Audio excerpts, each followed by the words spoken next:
കൂത്താട്ടുകുളം നഗരസഭയിലെ കാലുമാറലിൽ വഴിത്തിരിവ്. UDF പണം വാഗ്ദാനം ചെയ്തുവെന്ന് കൗൺസിലർ കലാരാജു. ബാങ്ക് ബാധ്യതകൾ തീർത്തു തരാമെന്ന് UDF വാഗ്ദാനം ചെയ്തു. 3 ദിവസം ഫോൺ മനഃപൂർവ്വം സ്വിച്ച് ഓഫ് ചെയ്തു വെച്ചതാണെന്നും കലാരാജു പറഞ്ഞു.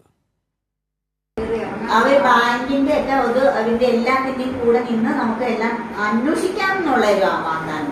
ചെറിയൊരു വാക്കിന് ചേച്ചി പോകേണ്ട കാര്യമില്ല. എന്താന്ന് പറയട്ടെ, ആ ഒരു ചെറിയൊരു വാക്ക് പോലും വന്നില്ലല്ലോ ബാക്കി ഭാഗത്തു നിന്നാണ് ഞാൻ ചോദിക്കുന്നത്. ചെറിയ വാക്ക് പോലും ഇത്രയും വർഷങ്ങളായിട്ട് ചേച്ചിയുടെ കൂടെ പാർട്ടിയാണോ? ഇന്നലെ ഒരു വാക്ക് പറയാനാണ് അവര് ഫോൺ സ്വിച്ച് ഓഫ് ചെയ്തേക്കുവാന്നുണ്ട്. ഞാൻ മനഃപൂർവ്വം സ്വിച്ച് ഓഫ് ചെയ്ത. ജോസിൽ ചേരുന്നു ഈ വാർത്തയുടെ കൂടുതൽ വിവരങ്ങളുമായി. ജോസിൽ, ഇപ്പോൾ ഈ കലാരാജുവിൻ്റെ തുറന്നു പറച്ചിലൂടെ കാര്യങ്ങൾ പൊതുജനത്തിന് ബോധ്യപ്പെട്ടിട്ടുണ്ട്. UDFന്റെ ഇടപെടലാണ് ഈ കാലുമാറ്റത്തിന് ഒരു വേളയെങ്കിലും കലാരാജു ആലോചിക്കുക ചെയ്തത് എന്ന കാര്യം മനസ്സിലാവുകയും ചെയ്യുന്നുണ്ട്. നിലവിൽ കലാരാജു പറഞ്ഞത് ഈ 3 ദിവസം ഫോൺ സ്വിച്ച് ഓഫ് ചെയ്തത് ബോധപൂർവം തന്നെയാണ്. മാത്രമല്ല UDFകാർ പണം നൽകാമെന്ന് വാഗ്ദാനം നൽകുകയും ചെയ്തു. ഇക്കാര്യങ്ങളെല്ലാം തന്നെ സഹ കൗൺസിലർമാരോടാണോ കലാരാജു പറഞ്ഞത്?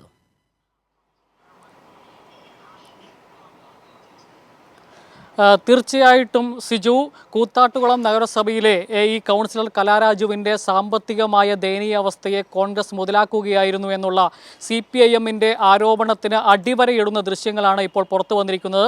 തൻ്റെ സഹ കൗൺസിലർമാരോട് വളരെ സ്നേഹത്തോടുകൂടി അവർ നടത്തുന്ന സംഭാഷണത്തിനിടയിലാണ് ഇത്തരത്തിൽ ഒരു സംഭാഷണം പുറത്തു വന്നിരിക്കുന്നത്. തൻ്റെ ബാങ്കിലെ ബാധ്യതകളടക്കം തീർത്തു കൊടുക്കുന്നതിന് വേണ്ടി സാമ്പത്തികമായ സഹായം ചെയ്തു കൊടുക്കുമെന്ന് കോൺഗ്രസ് വാഗ്ദാനം ചെയ്തിട്ടുണ്ട് എന്നുള്ള കാര്യമാണ് പുറത്തു വന്നിരിക്കുന്നത്. CPM ആദ്യം മുതൽ തന്നെ ആരോപിക്കുന്ന ഒരു കാര്യമാണ്. സ്ഥലത്തെ MLA പോലുമല്ലാത്ത മാത്യു കുഴൽനാടൻ ഇവിടെ കൂത്താട്ടുകുളത്ത് കേന്ദ്രീകരിച്ച് ഇത്തരത്തിലൊരു പ്രവർത്തനം സംഘടിപ്പിക്കുക. അതനുസരിച്ച് 13 25 അംഗ ഭരണസമിതിയാണ് കൂത്താട്ടുകുളം നഗരസഭയിലുള്ളത്. 13 പേർ LDFൻ്റെയാണ്, 11 പേർ മാത്രമാണ് UDFൻ്റേതുള്ളത്. ഒരു സ്വതന്ത്രനുമാണ് ഉള്ളത്. ആ ഒരു സാഹചര്യത്തിലാണ് ഇത്തരത്തിലൊരു അവിശ്വാസ പ്രമേയം കൊണ്ടുവരികയും അത് കൃത്യമായ ലക്ഷ്യം അവർക്കുണ്ടായിരുന്നു. ഒരാളെ ചാക്കിട്ട് പിടിക്കുക, രാഷ്ട്രീയമായ കുതിരക്കച്ചവടത്തിലൂടെ ചാക്കിട്ട് പിടിച്ച് പണം കൊടുത്ത് മറുസൈഡിലേക്ക് കൊണ്ടുവന്ന് CPM അത് വളരെ തന്ത്രപൂർവ്വമാണ് കാര്യങ്ങൾ ആസൂത്രണം ചെയ്തത്. കാരണം 13 പേർ ഈ യോഗത്തിൽ പങ്കെടുത്താൽ മാത്രമാണ് കോറം തികയുള്ളൂ, അവിശ്വാസം വിജയിക്കുകയും ചെയ്യുകയുള്ളൂ. അതുകൊണ്ട് തന്നെ CPM തീരുമാനിച്ചത് LDFൻ്റെ ഒരു കൗൺസിലർമാരും ഈ യോഗത്തിൽ പങ്കെടുക്കേണ്ട എന്നാണ് തീരുമാനിച്ചത്. അതിൻ്റെ അടിസ്ഥാനത്തിൽ എന്നാൽ ഈ തീരുമാനം CPMൻ്റെ കൗൺസിലറായ കലാരാജുവിനെ അറിയിക്കുവാൻ സാധിച്ചില്ല. കാരണം അവർ 3 ദിവസമായി സ്വിച്ച് ഓഫ് ആയിരുന്നു.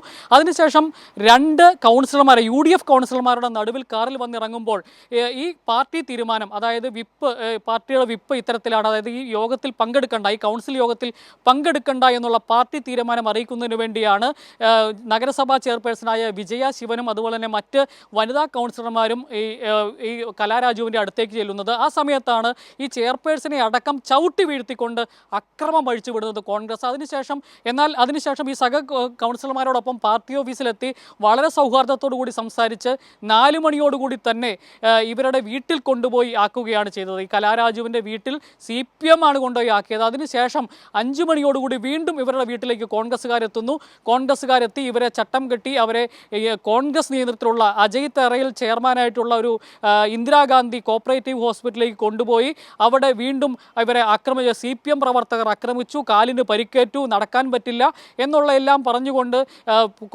ശരി, ജോസിലാണ് വിവരങ്ങൾ നൽകിയത്.